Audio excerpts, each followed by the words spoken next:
Good morning guys, hi this is Sehgal और आप सभी को एक बार फिर से हमारे अपने यूट्यूब चैनल दिशा क्लासेस पर बहुत बहुत वेलकम करते हैं। आज हम लोग पढ़ेंगे गाइस फ्रेजल वर्ब, और वो फ्रेजल वर्ब पढ़ेंगे जो कट से बना हुआ है। किससे बना हुआ है? जो कट से बना हुआ फ्रेजल वर्ब होगा। तो देखते हैं गाइस ये कौन कौन सा फ्रेजल वर्ब होगा।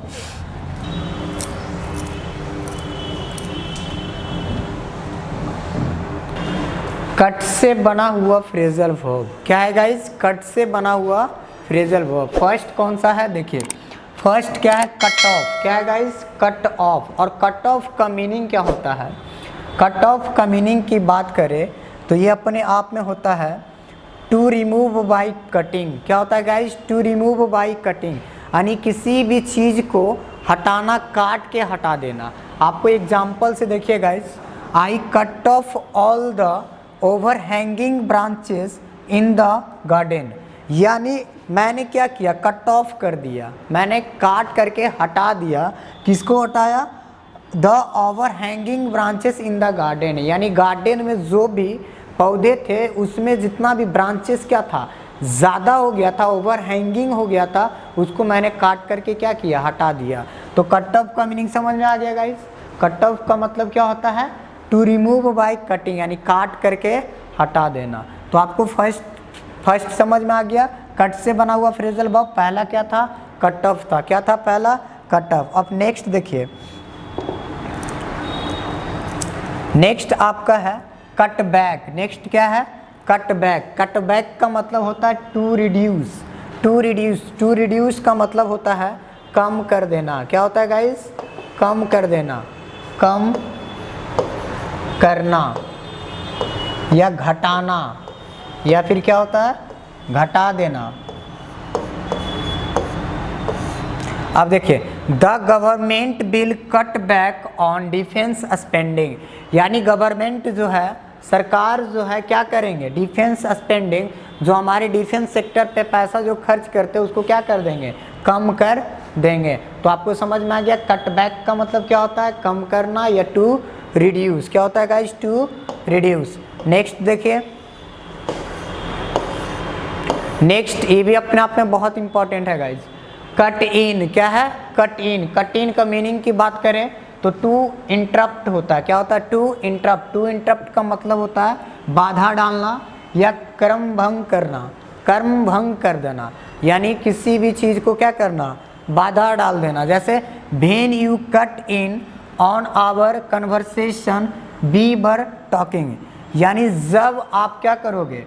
When you cut in, cut in का मतलब इंटरप्ट कर दोगे। जब आप क्या करोगे? कर्म भंग कर दोगे तो क्या करेंगे? When you cut in our conversation we were talking, यानी जब आप कन्वर्सेशन को क्या करोगे? भंग करोगे।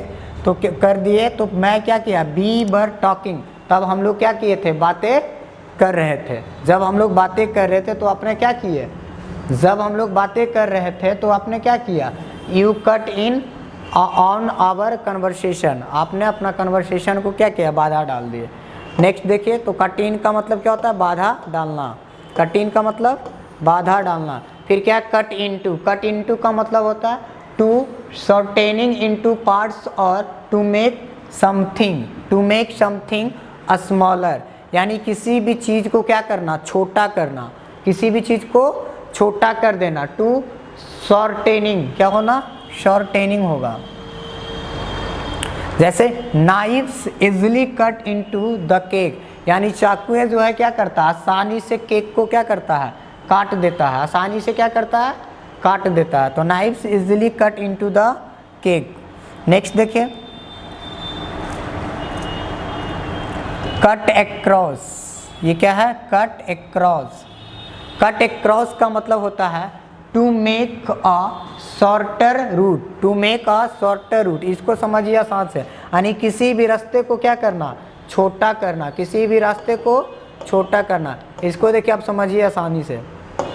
देखिए आपको एक फील्ड है, अब इस फील्ड को आपको अगर क्रॉस करना है, ये A point, B point, C point और ये क्या हो गया? D point.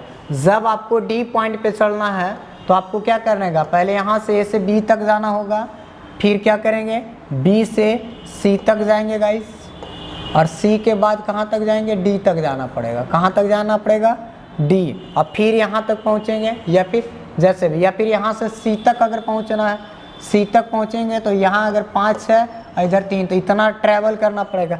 लेकिन आपको रास्ता क्या करना, शॉर्ट बनाना। तो शॉर्ट बनाने के लिए पढ़े होंगे, ये डायगोनल होता है, विकर्ण जिसको हिंदी में कहते हैं। अब यहाँ से लेकर के सी तक जब जाएंगे तो वो अपने आप रास्ता क्या हो जाएगा, छोटा हो जाएगा।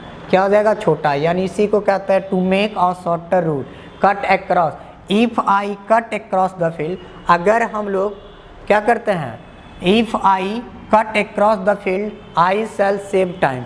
अगर हम लोग क्या करेंगे, रास्ता को अक्रॉस कर देंगे, कट अक्रॉस करेंगे, यानी तिरछा चलेंगे, तो हम अपना टाइम को क्या कर सकते हैं, बचा सकते हैं। तो आपको समझ में आ गया कट अक्रॉस का मीनिंग क्या होता है, to make a shorter route. क्या होता है guys, to make a shorter route. Next देखिए,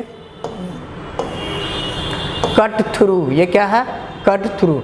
to go through by cutting, क्या होता है, to go through by cutting, यानी जाना थ्रू बाय कटिंग, यानी काट करके जाना। आपको मांझी द माउंटेन देखे होंगे मूवी, उसमें क्या किया था, मांझी ने क्या किया था, पहाड़ को काट कर क्रॉस किया था, उन्होंने एक रास्ता बनाया। यानी to go through by cutting, cut through का मीनिंग होगा। जैसे be cut through the solid rock to built the tunnel, यानी हमने क्या किया, बी कट थ्रू, हमने कट किया, cut through the solid rock, solid rock को क्या किया, काट करके एक टनल बना करके हमने क्या किया, क्रॉस किया। आपको ये भी समझ में आ गया। नेक्स्ट देखिए, कट अप, क्या है, कट अप, क्या है guys, cut up. Cut up का मीनिंग होता है to cut into pieces, to cut into pieces, यानी पीस में काटना। क्या चीज़ों में काटना, पीस में काटना। आपको देखिए एग्जांपल में, my mother cut up the onions and put them in the pot, यानी मेरी माँ प्याज को क्या की, काटी है, कट अप कर दी, यानी काट दी, पीस पीस में काट करके, और वो बर्तन में क्या की, डाली है। तो आपको समझ में आ गया गाइस, कट अप का मतलब क्या होगा, to cut into pieces. Next देखिए, कट डाउन। नेक्स्ट क्या है, कट डाउन। कट डाउन का मीनिंग की बात करें तो to use less of something, यानी किसी भी चीज़ को प्रयोग कम करना, यानी किसी भी चीज़ को कटौती कर देना, उसको क्या बोलते हैं, कट डाउन कहा जाता है। उसको क्या कहते हैं, कट डाउन। यानी I am trying to cut down on sugar, मैं क्या कर रहा हूँ, प्रयास कर रहा हूँ शुगर को कम खपत करने का, यानी शुगर को, जो हम लोग शुगर खाते हैं उसकी मात्रा को कम करने के लिए मैं क्या कर रहा हूँ, ट्राई कर रहा हूँ। तो I am trying to cut down on sugar. तो आपको समझ में आ गया, कट डाउन का मतलब क्या होता है, to use less of something, यानी किसी भी चीज़ को कम प्रयोग करना। तो आपको ये भी समझ में आ गया, कट डाउन। नेक्स्ट देखिए, कट आउट। नेक्स्ट क्या है, कट आउट। कट आउट का मतलब होता है टू स्टॉप वर्किंग, यानी काम को करना बंद कर देना। टू स्टॉप वर्किंग, काम करना बंद कर देना। जैसे देयर आर टू इंजन्स, क्या है, दो इंजन्स है, दो इंजन है, one of them cut out yesterday, दो इंजन है और एक इंजन क्या किया, कल जो है वो काम करना बंद कर दिया, यानी कट आउट हो गया। क्या हो गया, कट आउट। देखिए यहाँ पे लिखा हुआ है cut out, cut out. Cut out का मतलब काम करना बंद कर देना, काम करना बंद कर देना। आपको समझ में आ गया, to stop working. There are two engines, one of them cut out yesterday, यानी एक जो इंजन था कल क्या किया, काम करना बंद कर दिया। नेक्स्ट देखिए, चलिए नेक्स्ट आपका क्या हो गया, इडियम्स फ्रेज। क्या हो गया गाइस, इडियम्स फ्रेज। कुछ इडियम्स फ्रेज है, इसको भी देखते हैं। इडियम्स फ्रेज, उसका हिंदी मीनिंग को समझेंगे और इंग्लिश मीनिंग को समझेंगे। आपको वोकेबलरी सेशन को मजबूत करना पड़ेगा, क्योंकि आप कोई भी एग्ज़ाम देंगे तो उसमें बहुत सारा क्वेश्चंस वोकैब सेशन से आता है, और जब तक वोकैब सेशन मजबूत नहीं होगा तो एग्ज़ाम में अच्छे स्कोर नहीं कर पाएंगे। तो ये अपने आप में इडियम्स और फ्रेज है, और इसको समझते हैं इडियम्स फ्रेज को। अ बैड हेयर डे, क्या लिखा हुआ, पहला क्या है, अ बैड हेयर डे, यानी इसकी हिंदी मीनिंग होता है मनहूस दिन। क्या होता है गाइस, मनहूस दिन। अ बैड हेयर डे, यानी दिन क्या हो, मनहूस हो। इसको समझिए आप एग्जाम्पल से, a day on which everything seems to go wrong, यानी एक वैसा दिन जो क्या होता है, सब कुछ लगे कि गलत ही हो रहा है। Everything seems to go wrong, यानी सब कुछ क्या दिख रहा है, कि लग रहा है कि सब कुछ क्या रहा है, मेरे सामने जितना भी चीज़ें हो रहा सब तो गलत ही हो रहा। आप काम करना शुरू करो तो आपको लगे कि मेरा काम सही से नहीं हो रहा, यानी अ डे यानी वैसा दिन जो सब कुछ दिखे कि गलत हो रहा, उसको बोलते हैं मनहूस दिन। उसको क्या बोलते हैं गाइस, मनहूस दिन। और इसका इडियम्स क्या होता है, अ बैड हेयर डे होता है। क्या होता है, a bad hair day. Next देखिए, अ डार्क हॉर्स, क्या है, अ डार्क हॉर्स।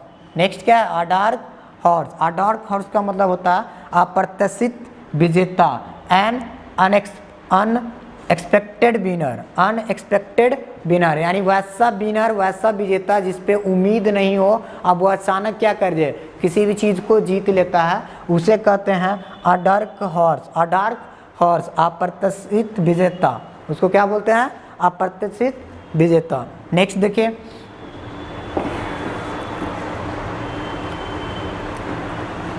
डेड इन हार्नेस, सेवा में रहते हुए मर जाना। क्या होता है गाइस, सेवा में रहते हुए मर जाना। Dead while working to die while in service, यानी किसी भी कामों को करते करते वो मर जाना, उसी को डेड इन हार्नेस कहते हैं। उसको क्या कहते हैं, डेड इन हार्नेस। उसके बाद नेक्स्ट क्या है, ईट एनी वन सॉल्ट्स। क्या लिखा हुआ, ईट एनी वन सॉल्ट्स। इसको समझिए, ईट का मतलब क्या होता है, खाना। एनीवन, किसी का नमक खाना, किसी का नमक खाना। लेकिन इसका मेन हिंदी मीनिंग किसी का नमक खाना नहीं होगा। आप इसको याद कर सकते हैं कि इस तरीके से कि नमक को आप किसको खाओगे, नमक को खाते हो किसी का, यानी आप क्या है, उसके घरों का मेहमान हो, गेस्ट हो, तभी ना किसी का नमक खाओगे। अपने घर में किसी का नमक थोड़ी ना खाना है, अपने तो आप घर का नमक खाओगे। तो फिर क्या है, इट एनीवन सल्ट, यानी किसी का मेहमान होना। टू बी वंस गेस्ट, क्या होता है, टू बी वंस गेस्ट, यानी किसी का मेहमान होना। समझ में आ गया, ईट एनीवन सल्ट्स, हमेशा याद रखेंगे। नेक्स्ट देखिए, ड्रॉ अ लाइन। क्या है next, draw a line. Draw a line, draw a line का मतलब लाइन एक खींच दो, लाइन एक खींचना। लेकिन इसका मेन हिंदी लाइन खींचना नहीं, इसको एक समझ लीजिए कि ड्रॉ अ लाइन का मतलब एक चीज़, ऐसा चीज़ कर लो कि निर्धारित कर लो, समय को आप निर्धारित कर लो, किसी भी सीमा को क्या करो, निर्धारित कर देना होता है। तो ड्रॉ इन लाइन का मतलब होता है सीमा निर्धारित करना। टू फिक्स अ लिमिट, यानी किसी भी चीज़ों को क्या कर दो, लिमिट फिक्स कर दो। चाहे आप जैसे ड्रिंकिंग करते हैं तो बहुत सारा ओवर ड्रिंकिंग कर लेते हैं, बहुत ज़्यादा कर लेते हैं, तो एक फिक्स कर देता है, टू फिक्स अ लिमिट कि मुझे इतना ही पैक लेना है। या फिर आप ड्रॉ अ लाइन, किसी काम को जब करते हो तो किसी भी काम को जब करेंगे तो एक फिक्स लिमिट होता है कि इतना देर तक मैं काम करूँगा, इसके बाद मैं काम, पढ़ने का भी टाइम टेबल होता है। तो टू फिक्स अ लिमिट का मतलब होता है ड्रॉ अ लाइन। क्या होता है, ड्रॉ अ लाइन। दूसरा क्या है, अ डॉग्स लाइफ। क्या है, अ डॉग्स लाइफ, यानी कुत्ता का जीवन। ठीक है, कुत्ता का जीवन समझ में आ रहा है यहाँ से। अब देखिए, डॉग का लाइफ को तो आप समझ चुके हैं। डॉग का लाइफ क्या होता है, कोई किसी को पूछता नहीं है। कुत्ता को देखते हो रोड पे घूमता रहता है, कोई पूछता नहीं है, यानी उसकी लाइफ क्या है, एकदम पूरा दयनीय है, उसकी अस्तित्व नहीं है।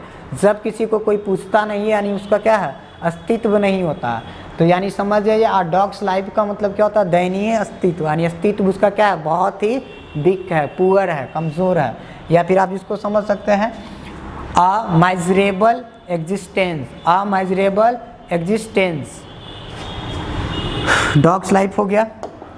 नेक्स्ट देखिए, a gentleman at large. Next क्या है, अ जेंटलमैन एट लार्ज, बेरोजगार आदमी। क्या होता है, बेरोजगार आदमी। A man without a job, a man without a job, यानी वैसा व्यक्ति जो बिना जॉब का होता है, यानी जिसको कोई काम नहीं होता है, जिसको कोई काम नहीं मिलता है, उसे क्या बोलते हैं, अ जेंटलमैन एट लार्ज, यानी बेरोजगार आदमी जिसको बोलते हैं। चलिए नेक्स्ट देखिए, अ लाइव बायर। नेक्स्ट क्या है, a live wire. A live wire से ये समझिए कि कोई भी बायर को देखिए, बायर में क्या होता है, करंट हमेशा पास होते रहती है। तो करंट पास होता है, यानी वो बायर क्या है, एकदम लाइव है, यानी एक ऐसा पर्सन की बात कर रहा है। अलाइव बायर का मतलब जो जिंदा दिल व्यक्ति हो, जो कैसा हो, जिंदा दिल व्यक्ति हो, लाइवली हो एंड एक्टिव हो, यानी अपने कामों के प्रति एक्टिव होना, एकदम लाइवली होना, लगे नहीं कि वो उसके पास कोई मतलब ऐसा नहीं है कि वो एकदम लेजनेस व्यक्ति है, वो अपने आप में क्या है, एक्टिव पर्सन होता है, उसी को बोलते हैं अलाइव वायर। उसको क्या बोलते हैं, अलाइव वायर, जिंदा दिल व्यक्ति, लाइव एंड एक्टिव। नेक्स्ट देखिए, आ रेनी डे। नेक्स्ट क्या है, आ रेनी डे। अब इसको समझिए, आ रेनी डे को समझिए। बरसात के मौसम आपको पता होगा गाइस कि बरसात के दिन में क्या होता है, चलना कठिन हो जाता है, क्योंकि रास्ते पे बहुत सारे क्या हो जाते हैं, कीचड़ हो जाते हैं। तो कीचड़ हो जाने के कारण क्या होता है, मुश्किल हो जाता है, चलना क्या हो जाता है, मुश्किल हो जाता है। यानी आ रेनी डे को समझ जाना मुश्किल का समय। क्या समझेंगे, मुश्किल का समय, कठिनाइयों का समय, मुश्किल की घड़ी या फिर कठिनाइयों का घड़ी समझ जाइए। यानी आ रेनी डे यानी समझिए, देखिए टाइम ऑफ डिफ़िकल्टी, यानी वैसा समय जो क्या होता है, एकदम डिफ़िकल्ट सिचुएशन होता है, वो क्या होता है, डिफ़िकल्ट सिचुएशन। नेक्स्ट देखिए, अरे ऑफ होप। नेक्स्ट क्या है, अरे ऑफ होप। इसको देखिए समझिए, अरे ऑफ होप। अरे ऑफ होप को, होप का मतलब क्या होता है, आशा।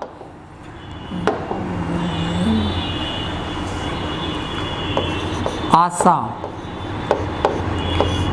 अरे ऑफ आशा की किरण।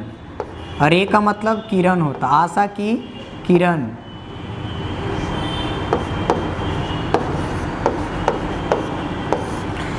आशा की किरण, अरे of hope, something that provides a small amount of optimism, आशावाद इन अ डिफिकल्ट सिचुएशन।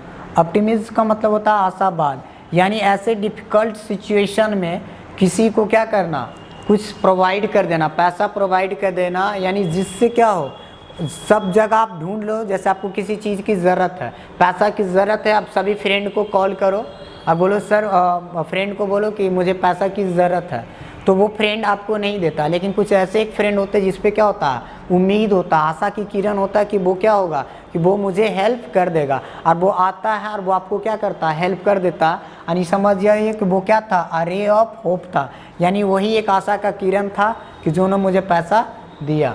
तो अ रे ऑफ होप का मतलब समझ गए, आशा की किरण, something that provides a small amount of difficult situation. And difficult situation में कोई आपको क्या करे, पैसा दे दे, वही वो क्या हो जाता है, अ रे ऑफ होप कहते हैं उसको, क्या कहेंगे, अ रे ऑफ होप। नेक्स्ट देखिए, a man of straw. A man of straw. अब देखिए, अस्ट्राव का मतलब क्या होता है, घास फूस। क्या होता है जी, घास फूस, तिनका समझ जाइए उसको। यानी वैसा अ मैन ऑफ अस्ट्राव, यानी वो ऐसा मैन जिसके पास क्या हो, एकदम अस्ट्राव जैसा हो, यानी पूरा बिग हो, कमज़ोर व्यक्ति। उसको मीनिंग क्या समझेंगे हिंदी में, कमज़ोर व्यक्ति। इंग्लिश मीनिंग की बात करें, a man of no substance, यानी वैसा व्यक्ति जिसके पास क्या हो, कोई सबस्टांस नहीं, कोई लगे ही नहीं, यानी उसके पास कुछ है ही नहीं, कमज़ोर व्यक्ति, a man of straw. A man of straw का मतलब क्या होता है, कमज़ोर व्यक्ति। नेक्स्ट देखिए, a piece of cake. A piece of cake, देखिए केक है, केक वर्ड से समझिए, केक वर्ड क्या होता है, बहुत ही सॉफ्ट होता है। केक क्या होता है, बहुत सॉफ्ट होता है। केक क्या होता है गाइस, बहुत सॉफ्ट होता है। अ पीस ऑफ केक, यानी इसका केक का पीस भी और क्या होगा, बहुत ही सॉफ्ट होगा, यानी बहुत ही सॉफ्ट से याद कर लेंगे कि यानी अ पीस ऑफ केक, यानी जो काम जो होगा बहुत ही क्या होगा, आसान होगा। यानी something easy, a very easy task, यानी काम क्या होगा, बहुत ही आसान होगा, वो टास्क होगा जो क्या होगा, बहुत आसान होगा, उसी को क्या बोलते हैं, अ पीस ऑफ केक। उसको क्या बोलते हैं guys, a piece of cake. Next देखिए जी, लास्ट आपका यही था, अ पीस ऑफ केक। तो आपको डियर समझ में आ गया, ये वोकैबुलरी सेशन था, कुछ इडियम्स देखे और इसमें कट से बना हुआ फ्रेजल वर्ब को समझे। तो आप हमारे साथ बने रहें। आज के लिए इतना ही। Have a nice day, bye bye, see you next day.